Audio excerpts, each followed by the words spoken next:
I want to ask you about this sort of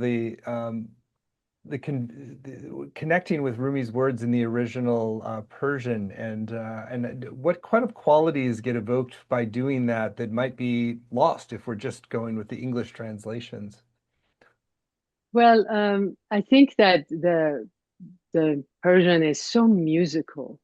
And also, what is important is that when the poetry that we love from Rumi so much poured from him, flowered through him as he was whirling to music. So Mm, the poetry, like the dance, basically flows very beautifully, and it just, without even knowing exactly what those words mean, I feel that you receive the transmission, you receive his message. mm, So it's important for me for people to hear the original Persian as well as Persian in general, because it is beautiful, and it is one of the most beautiful languages in the world, I feel. And I hope I don't sound biased in saying that, but it is very beautiful and very much, especially Rumi's poetry, springing from the heart, arrives in the heart and mm. opens the heart. But you mentioned something very important that I want to talk about, and that is the translations of Rumi's poetry. His message is so powerful that even when it's not conveyed fully, which is often the case uh, through the translations of non-Persian speakers, which we should really say interpretation, not translation. His message is so powerful that it's still carried. It is still carried because of the vast field of love that he created. But I feel that it's still very important for um, admirers and lovers of Rumi to realize that they might be missing something from these translations. Mm. And if I can, I want to share an example. Yes. So, take, for example, the poem Coleman Barks named as The Guest House, beloved by many admirers of Rumi. And Mm. I actually really like this poem too. I think he did a lovely job. I could And hear I some want to, when you spoke earlier, a few echoes from that poem. Yes.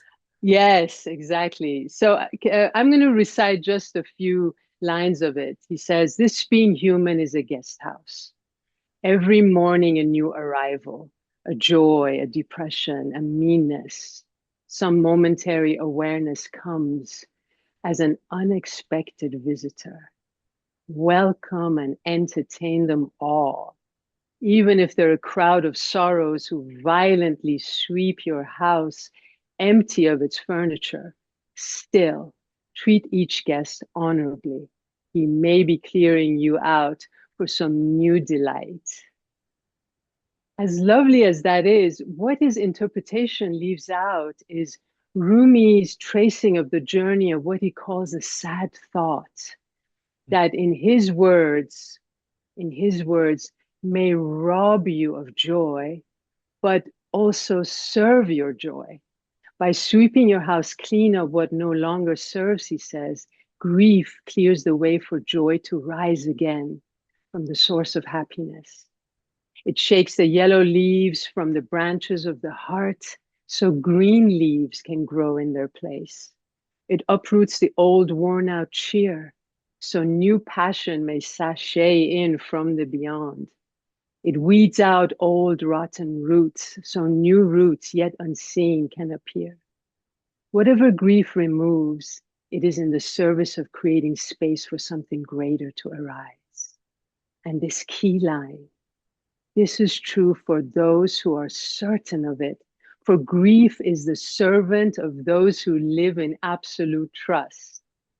If clouds and lightning never drew a frown across the sky, the vine would burn from too many smiles from the sun. This is why translation is closer to the original Persian. Wow, So that was quite beneficial. different. That was quite different and really multi-leveled. So that was your own translation? Yes, and I'm just sharing part of the poem with you, but you can see that so much was left out in Coleman's interpretation, which is very beautiful and poetic, but still, we want to hear all of it, right? We want to receive the full transmission.